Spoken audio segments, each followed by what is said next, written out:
안녕하세요. 박순배 변호사입니다. 계약금을 매수인들에게 돌려줄 때 무조건 두 가지를 점검하지 않으면 큰일 납니다. 60대 의뢰인이 저를 찾아오셨어요. 저는 부동산을 매도했고 계약금 중 일부를 받았어요. 그런데 매수인들이 나머지 계약금을 지급하지 않았고 그 계약이 무효가 되었어요. 그래서 저는 계약금 중 일부로 기지급받은 4천만 원을 매수인 3명 중 1명에게 돌려주었습니다. 그런데 또 다른 매수인 3명 중 다른 1명은 자신이 돈을 돌려받지 못했다, 계약금을 돌려달라고 저를 상대로 소송을 제기한 것이에요. 저는 돈을 다 돌려주었는데 너무 억울해요. 승소할 수 있을까요? 라고 물어보셨어요. 다행히 저는 피고를 대리해서 최근에 1심 판결을 취소하고 원고의 청구가 잘못되었다고 기각하라는 건부 승소 판결을 받았어요. 제가 어떻게 승소할 수 있었을까요? 저는 원고를 이길 수 있는 이유는 딱 두 가지라고 보았어요.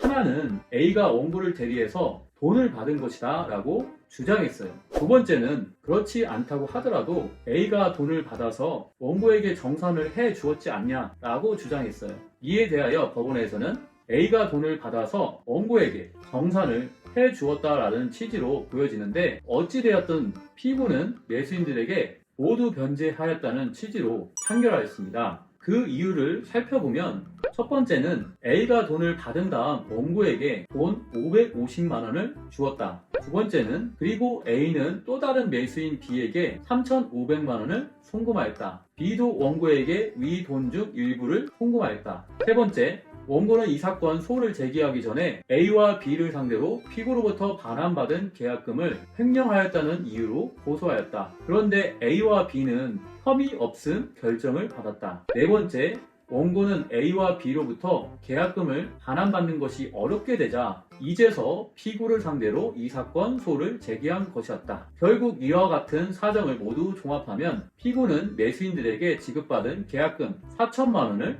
모두 변제하였다고 보아야 한다는 것입니다. 저는 이러한 사실들은 A의 계좌 등에 관한 금융거래정보 제공명령 신청, A 대리인 C에 대한 증의신문 등을 통하여 입증을 해냈습니다. 억울하게 4천만 원을 다시 반환해야 할까봐 걱정했던 의뢰인의 문제를 잘 해결할 수 있게 되어 매우 보람된 소송이었습니다. 지금까지의 핵심 사항을 정리해 드리자면, 피고가 매수인 중 1인에게 계약금을 전부 돌려주었을 때 그 돈을 받은 1인이 원고에게 정산을 해 주었다라거나 1인에게 수령 권한이 있다는 것이기에 피고가 1인에게 지급하였다고 하더라도 모두 변제한 것으로 봐야 한다는 것입니다. 이번 사례를 통해서 매수인들에게 돈을 돌려줄 때에는 무조건 두 가지를 점검해야 함을 깨달았습니다. 첫 번째는 매수인들에게 균등하게 나누어 주는 것이 안전하다는 것입니다. 매수인들의 지분 표시가 없을 때에는 균등하게 매수한 것으로 보기 때문입니다. 둘째, 매수인들 중 1인에게 지급할 때에는 다른 매수인들에게 수령 권한을 위임받았는지 확인해야 한다는 것이에요. 매수인 중 1인이 수령 권한이 있는 때에는 1인에게 지급하여도 모두 변제된 것으로 보기 때문입니다. 계약금을 공동 매수인 중 일부 매수인에게 돌려줄 때 무조건 두 가지를 점검하지 않는 때에는 이번 사례와 같이 분쟁에 휘말릴 수 있다는 것과 모든 돈이 변제로 인정될 수 없다는 것을 반드시 명심하셔야 돼요. 지금까지 30분 내의 상담으로 친절하게 정확한 솔루션을 제공하는 박순배 변호사였습니다. 이번 영상이 도움이 되셨다면 구독과 좋아요 부탁드리겠습니다. 감사합니다.